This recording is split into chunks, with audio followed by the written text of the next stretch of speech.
Shelter location. It is currently under investigation. We are trying to get as many answers as we can. We are allowing NOPD to take lead on this situation, and until they give us further details, we will not be discussing it anything further than that at this point in time.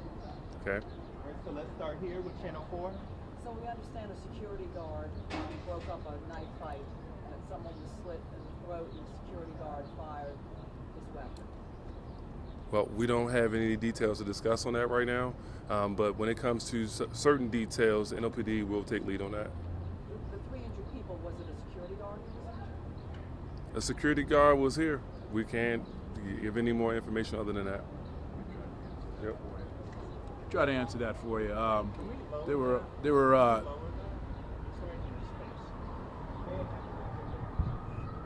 trying to find out if the people taken to the hospital were residents and/or security guard. That's what we're trying to find out. okay. So we know right now that 2 people were cut. The severity of that right now, I believe they're stable. The only other person that was hurt was the person who was shot by the security guard.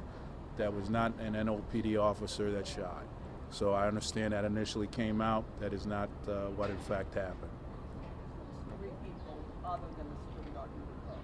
Yes, All right, thank that's you correct. so much. And what's the condition of the person who was shot? Right now, it's still in stable condition as far as we know, not life-threatening so far. So I believe he's still being looked at, and that is all we know right now. I'm sorry, Courtney. Look, I have my question. I know you mentioned that this is still an ongoing and active investigation at this time, but tell me a little bit. I know you spoke to one person. They mentioned that other force was used or could have been used. Tell me a little bit about what led up to the person actually being shot. I can give you that there were taser deployments used by our officers. They did not have, this was obviously, as far as our so far investigation lets us know that this was probably, we could have used fatal force on it, but they just didn't have the opportunity to do so.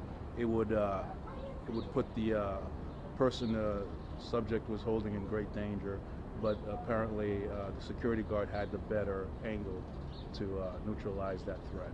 Okay, and just so I make sure I have the details correct, 2 people that were here in the shelter were stabbed, and one person, the person that had the knife initially, was the one that was shot. Yes, that's correct.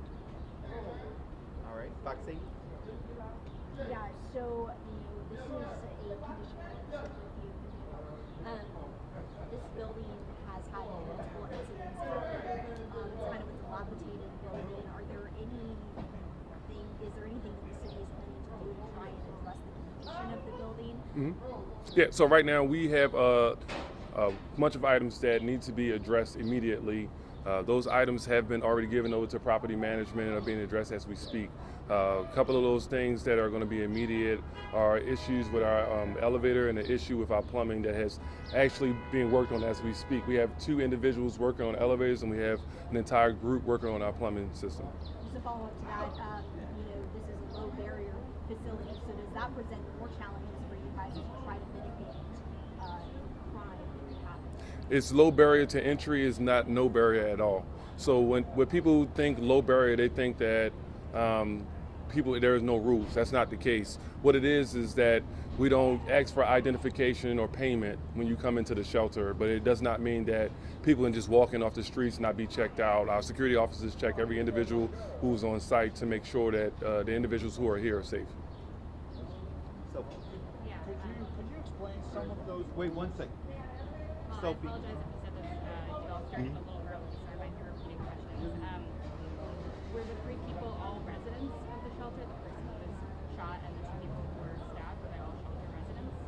So we had 2 residents who were part of the incident. And then the other person? They were staff. Staff. Yeah. The person who was shot was a resident? Yes. Okay. And the person who shot, the officer, was not a NOPD officer? It was No. a private security? Correct. Okay, gotcha. And for you, a question, I'm curious what the mayor's response and involvement has been. Specifically, I know your involvement, we discussed that, the mayor specifically, what her involvement has been in addressing the issues with the shelter. Well, the mayor wants us to do what we need to make sure that the shelter is held whole and taken care of. The mayor and chief of staff have more than recently reached out to make sure that we are doing everything we possibly can to get the shelter up to par and make sure that there are all the measures needed to take place to take care of the residents that are here. I understand that you recently changed the security contractor. So is this a new security contractor that is one of the officers that was? Yeah, this is a new security. What contractor is that? What's the company? So I can give you details on the company once we get done. My friend right here. I'm gonna jump right back. So, like you said, it's low barrier, but not no barrier. Correct. You know, we've heard about fights breaking out inside. We've heard about drug needles on the ground. Can you tell me kind of what's being done to protect the people inside? What the security looks like? You know, how these incidents are happening? So, I mean, you have a facility with 346 guests. You're going to have incidents that happen, and you're going to have situations that take place, but we have security measures that are in place to make sure that the individuals are taken care of. From the front door to the time you hit your pillow, we have a lot of things that are happening, but the security officers that we have here are doing as best they possibly can to be able to serve as many guests as they have. And All right. just one follow-up real quick. Could you tell me a little more specifically what security looks like inside? As far as, are there guards, you know, on each floor? Are there, you know, specifically what does that security system look like up there? So we have 2 guards at the entry gate right now. We have a guard at the guard shack, 1 guard at the front desk when they come in to be checked out, 1 guard on the additional floor upstairs. Mm-hmm. Alrighty, my friends. Thank y'all so much. And it was hard to hear. You said 2 residents, 1 staff. Okay, but I couldn't hear which one was stabbing, which one was shot. So we have 2 residents that were in the incident. We have 1 person who was a resident that was shot. We have 1 security officer that was a part of the incident as well. That's it. All right, thank you, friends. One round of questions. Thank you, Nate. We're All right. good. Yeah.